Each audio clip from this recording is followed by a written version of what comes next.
শুধু কান ধরলেই হবে না, মুরগি হও।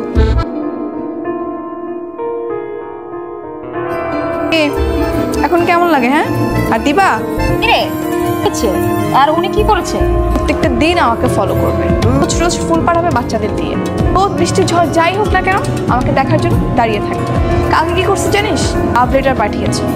তুই বল, বাবা দেখলে কি হতো আমার? এই, তোর নাম কি নীলা? হ্যাঁ। বাপের নাম কি কাদের শিকদার? হ্যাঁ। ওই এটা উড়াইলো। এই কি করেছি আমি? তুই কিছু করছ নাই, করছে তোর বাপে। যামু তোর বাপে আসু শুরু করে চান্দা দিয়ে যাবি। বুঝছ নাই বেটা, দাঁড়াছিস কে? উড়াইলো।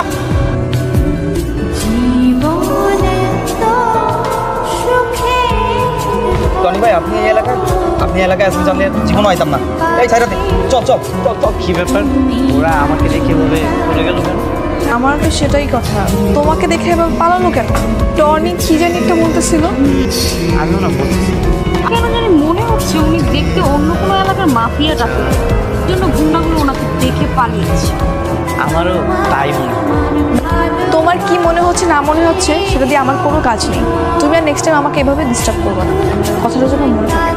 এই রাফি কল দিচ্ছে, তুমি আবার কেন কল দিয়েছো? এত বিরক্ত করলে কিন্তু আমি তোমার নাম্বার ব্ল্যাক লিস্টে করাবো। না না না, আমি তো তোমাকে খুব ভালোবাসি। কেন আমাকে ব্লক লিস্টে? ভালোবাসো তাই না?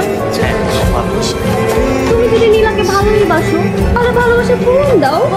বলো কি করতে হবে? এখন তো অনেক রাত, এই মুহূর্তে নীলার জন্য আইসক্রিম আনতে পারবে? অবশ্যই পারবো। তো আনলেই হবে না, দোতলায় দিয়ে দিতে। আমি আসতেছি। ছেলেটা বোকা শোকা হলো কিন্তু অ্যান্সার হচ্ছে। চলে আসছো? তুমি আইসক্রিম খেতে চেয়েছো, আমি না আসলে হয়? বুঝছি, তুমি অনেক কিছু পারো। তাহলে কি আমি পাস? এটা তো তোমাকে এখন বললে হবে না, তোমাকে আরো অনেক বেশি পরীক্ষা দিতে হবে। ঠিক আছে, তাহলে কি আমি যাবো? হ্যাঁ যাও। গেলাম কিন্তু। যাও। কি কেমন লাগে এখন? খুব তো হিরোদের মতো আসছিল আইসক্রিম দিতে, কিন্তু দিতে এসে এখন ধাপাস। না আসলে ভালোই হয়েছে, এখন পা ভেঙে ঘরে বসে থাকো, আর পিছু পিছু ঘুরতে পারবো না। পা তো ভাঙেনি, একটু মুচকে গেছে। তোমার পিছনে ঘুরতে পারবো, তাই না? ভালোবাসা মানুষের জন্য মানুষটা কত কি করে। জিমার তো সামান্য পা মুচকে গেছে। আশা করি এখন থেকে তোমার মাথা থেকে সব ভূতগুলো নামবে। আমার মাথায় তো তোমার মতো আরো চেপেছে। তুমি একটা পাগল।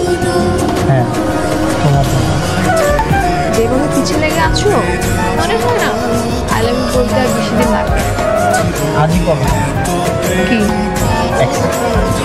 এত সহজ না, আর একটু দেখি বুঝি চিনি। ঠিক আছে। কি ভেবেছো এখানে আসতে বলেছি বলে কি আমি পড়ে গেছি? তেমন কিছু না, তুমি যে আমার উপরে একটু নরম হয়েছো সেটাই আমি বুঝতে পেরেছি। সত্যি বলতে আমি কিছু শর্ত নিয়ে এসেছি, যদি তুমি সেগুলো মানতে পারো তাহলে আমি ভেবে দেখবো তোমাকে অ্যাকসেপ্ট করা যায় কিনা। বলো কি শর্ত? আমার ছোট্ট একটা সংসার, আর সেটা হবে অনেক বেশি গোছানো। আমার হাজব্যান্ড আমাকে অনেক বেশি সময় দেবে, কখনো সে আমাকে বলতে পারবে না তোমার জন্য আমার কোনো টাইম নেই, আর প্রত্যেকটা দিন আমাকে ঘুরতে নিয়ে যেতে হবে। তাহলে তো আমি 100% করতে চাই। আমি তো চাকরিজীবী না, নিজের বিজনেস আছে। আমি যেখানে গেলেও কি আর না গেলেও কোনো সমস্যা নেই। আমি তো তোমাকে প্রথম থেকে ভালোবেসে বলেছি। বুঝতে পেরেছি। Will you be my lifeline? Yes.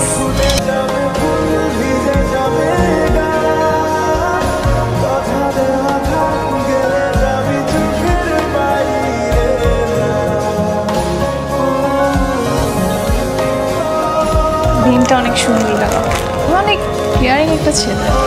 আমি হয়তো অনেক লাকি, তাই এমন তুই তো ইয়েস বলেছ, দিন যত যাবে আমার ভালোবাসা বৃদ্ধি পাবে। জানি না কোনো ভুল করে ফেললাম কিনা, তোমাকে চিনি না জানি না ইয়েস বলে ফেললাম। জন্মের পর থেকে কেউ কাউকে চেনে, পরে তো সবাই পরিচিত হয়, হয়তো আগে নয়তো পরে। শোনো অনেক রাত হয়ে গেছে, আমি তাহলে বাসায় চলে যাই। আজকে তাহলে তোমাকে রিক্সা রেখে দিচ্ছি।